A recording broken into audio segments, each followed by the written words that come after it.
everybody, welcome back. I'm SimmingInOz, and today we are making a little cottage and a little apothecary for Severus Snape and the beautiful Minerva McGonagall. Oh man, so with these ones, I knew I wanted these two to live together because I was super excited in that I felt like they had a nice partnership within the movies, and I was also battling massive space issues within my save, so Minerva and Snape are going to be living together.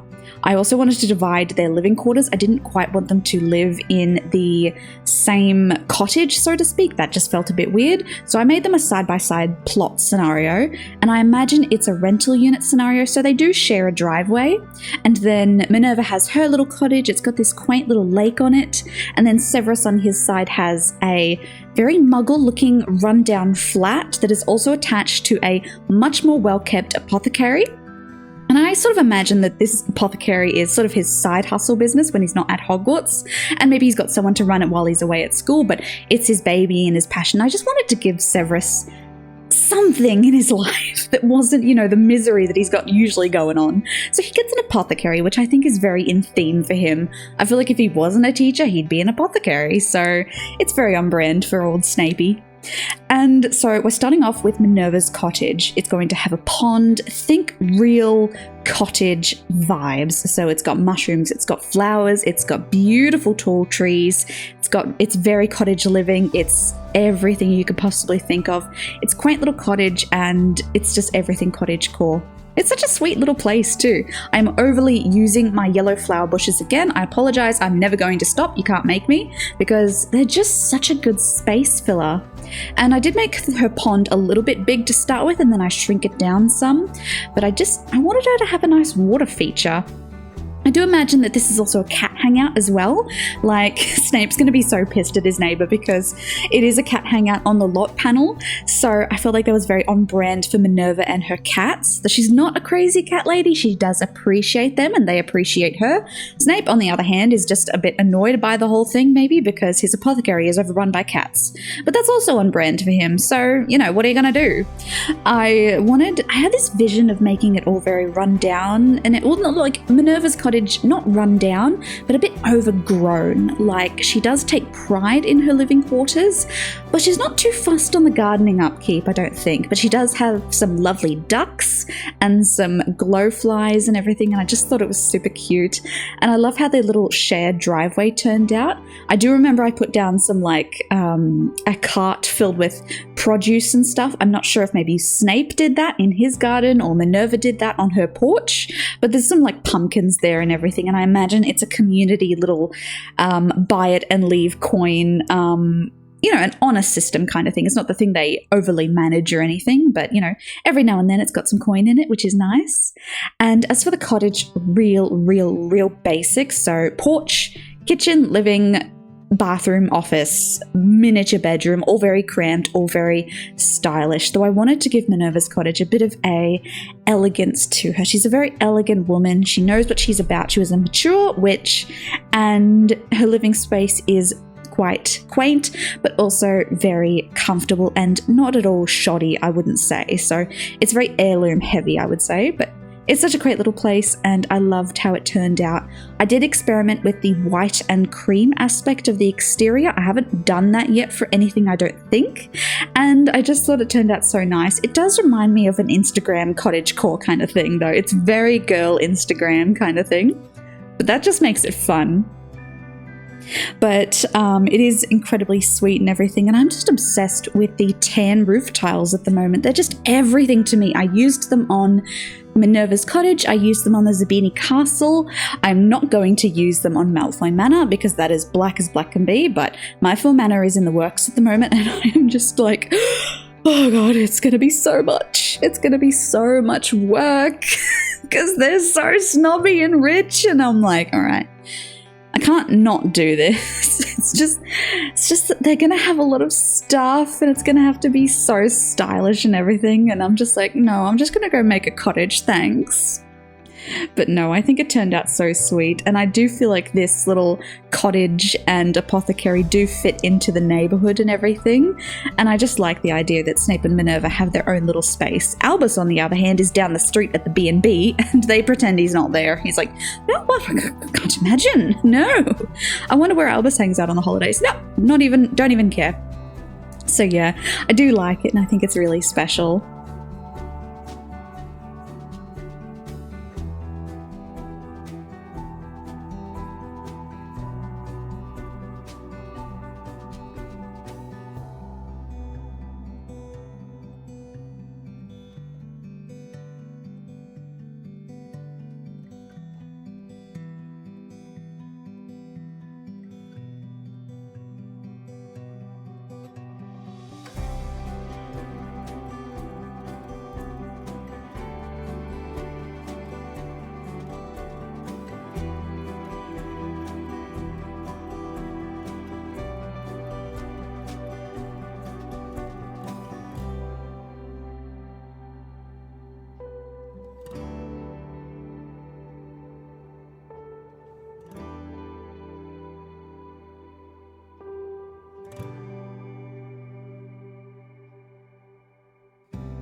as for the apothecary itself, I started out very grungy and run down, and then I went back later and I actually refurnished the front of it, and I decided to go less run down. Like, I feel like Snape would take pride in this aspect of his life, so he does maintain it, and I wanted to make it just a bit brighter and more in line with the landscaping, because you've got Minerva's beautiful cottage out there, and then you just have this really dank apothecary next to it. So I do go back and I make it a bit brighter and a bit more whimsical, but I still maintained the Snapeness of the build, so it's quite dark, but it's also, it's got a proudness to it, which I quite like. And the apothecary is probably my favorite bit of the whole build, being that it's a bit of a cramped interior and it's a shop front, but everything's very uniform. It's very dark tones, it's very wood tones, everything that I love, and it just sort of fell in place so nicely. And I was really loving the windows from the Life and Death pack that I used on the storefront. I was so proud I didn't use the bistro windows again, because that would just be too much. I've used them so much, but they're so versatile. So I was actually really happy to use the bit of a grungy Life and Death windows. And then I just went through and I just created a really nice inventory. I say apothecary, but it's really a whole magical shop. Like, it's got the brooms, it's got the books, it's got the potions, it's got plants, it's got the ravens you can get from Life and Death. It's got a few things in there, and of course all the familiars and a couple of wands and everything. So I do think it's a little every store. It's even like a more of a magical general store, which I thought was quite quaint. But yeah, Snape's really going for it in terms of his commercial side hustle.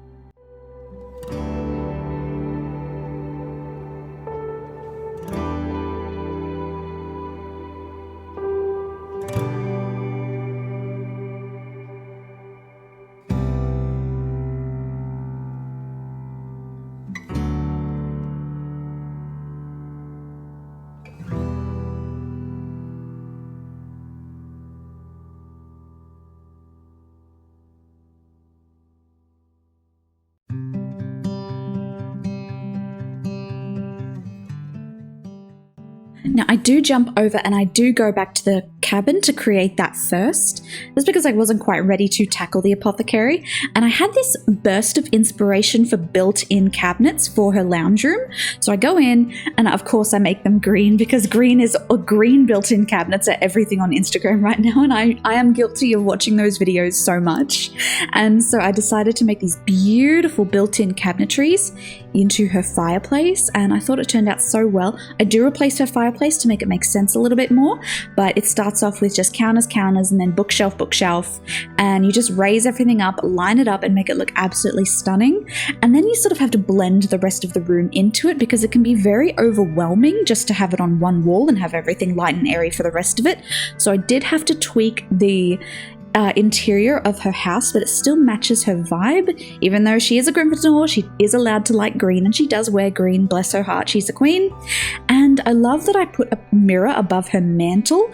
I had to delete the wall behind it to ensure that I could actually place it properly, but it does block out the top part of the Life and Death fireplace, which is the skull, which I didn't think was appropriate, but it does open up the space and just give her this airy aspect, which I really, really, really love.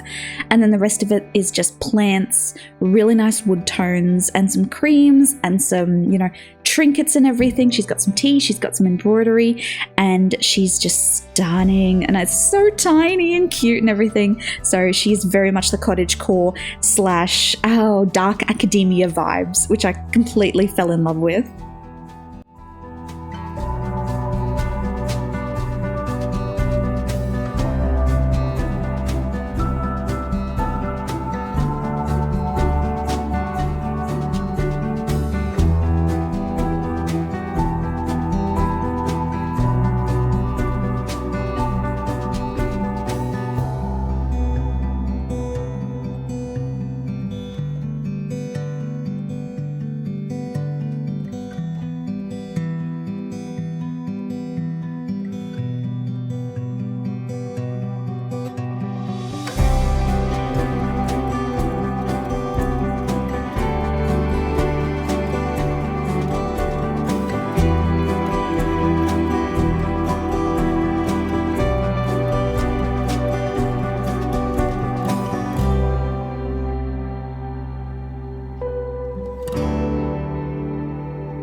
For her kitchen, I was going very Instagram kitchen again. It is creams, it is beautiful light wood tones, it is cottage windows and butcher block countertops and rugs on the floor and just everything that was stunning and everything. I did get very angry at the sink though, in that it was a different wood tone on top, and I'm like, Sims, EA, what are you doing? Get your head out of your ass. Sorry. But it's just like, why would you do that? Why would you give us a counter that matches on the bottom and not on the top? What are you doing, mate? So yeah, but otherwise, apart from that, loved the kitchen, loved how cramped it is. I don't usually do a kitchen that's not got a middle island, so this was a bit of a stretch and out of my comfort zone a smidge, but I still think it turned out very, very stunning and she's so pretty.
The bathroom is, of course, absolutely stunning. It's this beautiful combination of the white green tiles with the cream and green floral wallpaper, and she's so beautiful. This is, I was not kidding when I told you it was an Instagram house. This is so sweet and everything. And then we go upstairs to the study. Now, I wanted there to be a gemology table in there because I like to think that while she is a transfiguration professor, that's sort of maybe the closest thing that we can get. She's a bit handy and she likes her trinkets. So I do make sure to put a gemology table in there. She's also got a desk. And I like to think that this was the house that Minerva actually lived in when she was with her deceased husband. And this was his office and everything. And she's sort of taken it over and made it her own, regretfully, but also timidly over the years. But I think it's got its nice little trinkets and everything. And it's a very her space. So I also like the idea that the furniture I gave her office at Hogwarts is all very similar in life and death to the furniture I gave her in her house. She has a vibe and she is sticking to it. Thank you very much. Will not be taking questions.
for her bedroom, I decided to lean away from the green. Someone very kindly suggested that maybe I should go for Gryffindor red, and I was like, yeah, you know what, go for it. It doesn't have to all be same.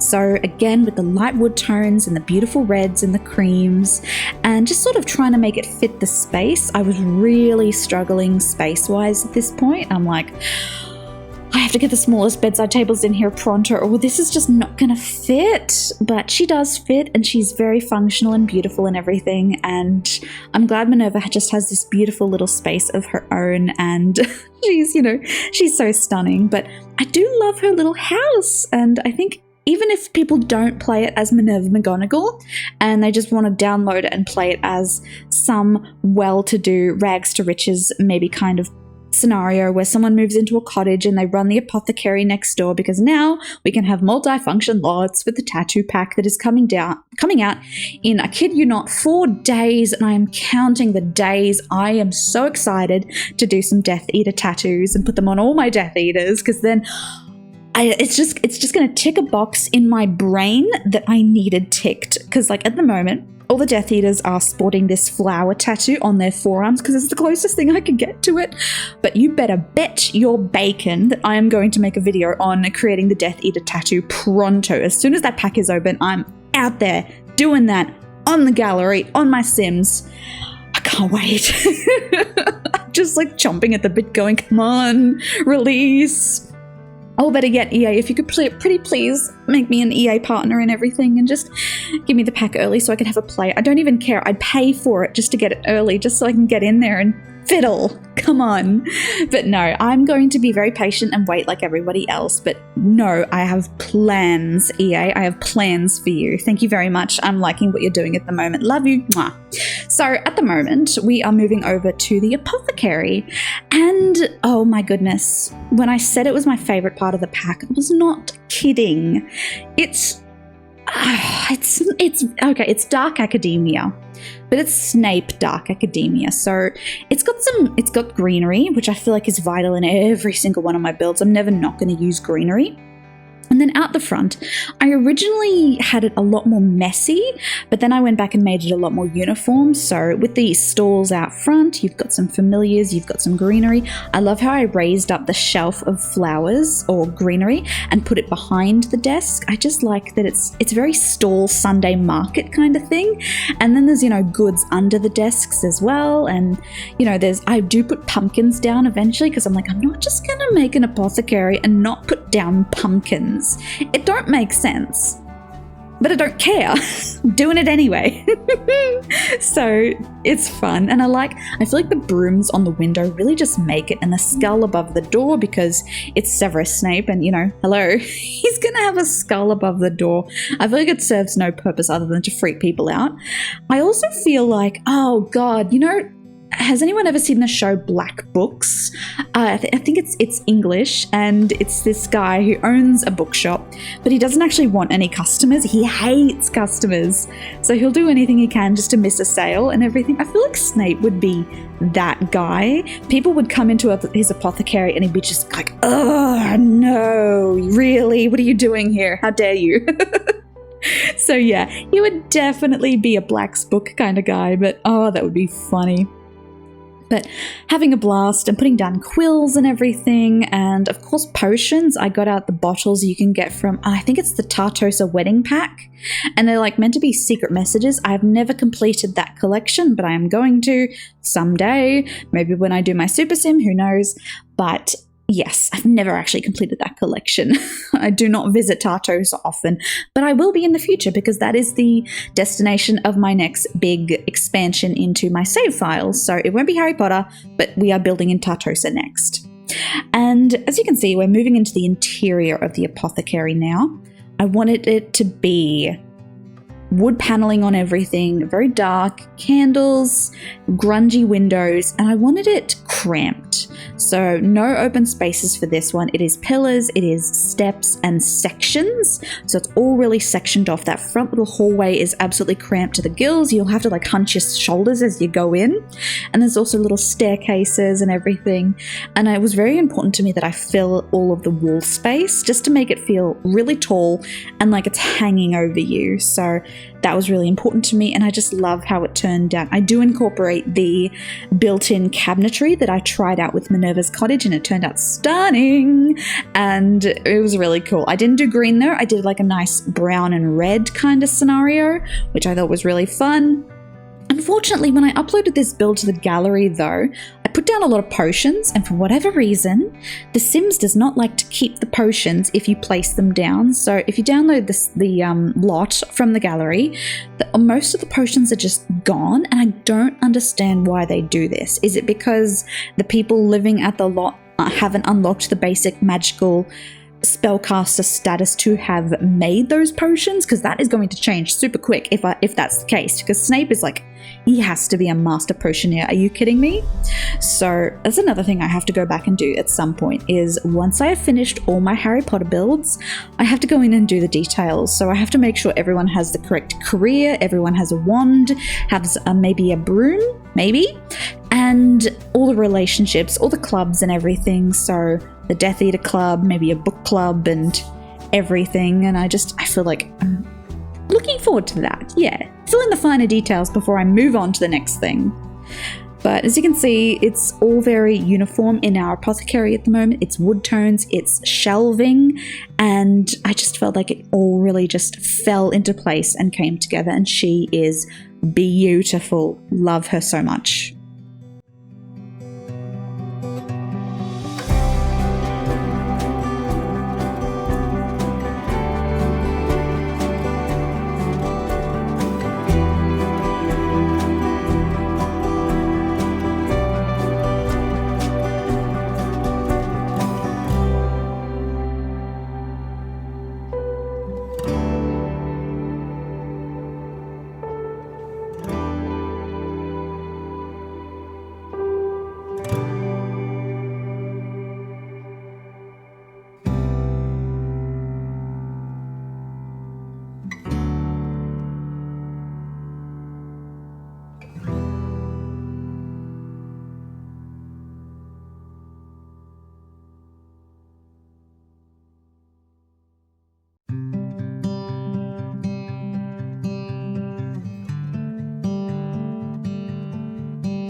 now we come to Snape's actual living quarters, and I was going for very much English, rundown muggle flat. So as you can see, all the rooms are very contained. It's not open plan living. It's that stripy dull wallpaper, and everything's just a bit run down. I have a feeling that, as you can see now, I'm doing his bedroom. He still sleeps in a single bed. God bless his soul. Oh, mate, you are struggling. So he's still sleeping in his old childhood room, which was an intentional choice on my part because, as you can see, there's 2 rooms above stairs, and I imagine one room was his parents and the other room was his. And I feel like his parents' room would have been a room that was very forbidden when he was a child. So I don't know what your childhood was like, but in my childhood, it was sort of like, there were certain spaces in the home you just did not go. There was a privacy thing, you respected the boundaries. So I feel like Snape would have carried that over into adulthood, so he has not moved into his parents' room, even though it is the bigger room. And as you can see, his bedroom's got a chess trophy, I think, and it's a sad little wardrobe and a little arts project, and it just reeks of a childhood that was very lonely. And then over in his parents' room, you've got a magic room. I imagine he converted his parents' bedroom into a magic room. He feels better knowing that the bedroom is gone, and it's sort of like a consequence of a rough childhood kind of thing. It's him taking ownership of the space and making it his. So I do like that. He's also got all of his little certificates on the wall, maybe a portrait of his mum. I don't know what she looks like, but we're just running with it. And then it's just magical stuff, kind of shoddy shelves and everything, and a really basic potioneer's thing. He doesn't have the fancy cauldron, he just has the basic cauldron. And then all the furnishings are very magical-like from what he's bought in Diagon Alley. He's splurged a little bit and made this space his own, as him embracing his heritage and everything. So I do like that. And then downstairs, it is real grungy down there. And I think downstairs is probably one of my favorite areas of the flat. It's real, a bit poverty-stricken kind of thing. So everything's a bit mismatch and run down and cheap furnishings that I sort of feel like he inherited when his family died, and he just never really bothered to go in and update it. So typical shower bath scenario. It's not that Victorian sort of bath that all the other magical people have. It's a very muggle bathroom. It's run down. It's got the toilet paper. It's got, the toothbrushes. It just looks lived in and like it's lived in by a family. And then we come over and we have the lounge room and the kitchen. The kitchen is honestly my favorite. It's a real basic muggle kitchen. It doesn't have top countertops. It has the rundown appliances, the crappy sink. I think I really, really, really love the dining table and the table and chairs. It's not wood. It's like a metal kind of leather fabric deal, and it just fits. And then you've got the coffee machine and the microwave, which is not something any of his magical counterparts would have. This man has inherited the house and not done a thing to it. He and Sirius Black could make a club on just inheriting your father's house and not wanting to touch it at all, hating the place, do not like it. God, those two would hate it if that they have so much in common. So yeah, and I love the idea of the radio above the fridge that his dad maybe listened to, and his dad would sit at the dining table with the bills and the beer bottles, and it would all just be very kinds of sad. I do go through and I actually put like wine glasses around. I'm just being cruel now, and I put like a wine bottle behind the toilet and everything, and just hidden away. It just sort of speaks to I don't know, just a really a grim situation that just went on. He does not have a fireplace, by the way. Most everyone else does. He does not. He has radiators. He has a box TV. He has a phone, and I love it so much. And I love the plastic chairs I put out on his sun deck, if you can call it a sun deck. It's those plastic ones that you just see everywhere. I feel like everyone has sat in one of those. And I just love it so much. It's like, oh yes, I'm painting a picture, and the picture is dark and sad. But really, that's basically it. I love this place. It's a piece of crap. But I love it so much. I'm so happy with how it turned out. I do love it, and I hope you loved it too. But thank you so much for coming along and watching it with me. I'm chuffed. And I really only have just 2 to go, Malfoy Manor and Shell Cottage, and then we're done. And it's going to be great. I'm so keen.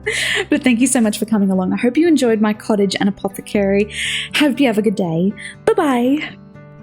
Oh, and one last thing. I did go through and I put a picture of Lily in because I'm evil. Bye-bye.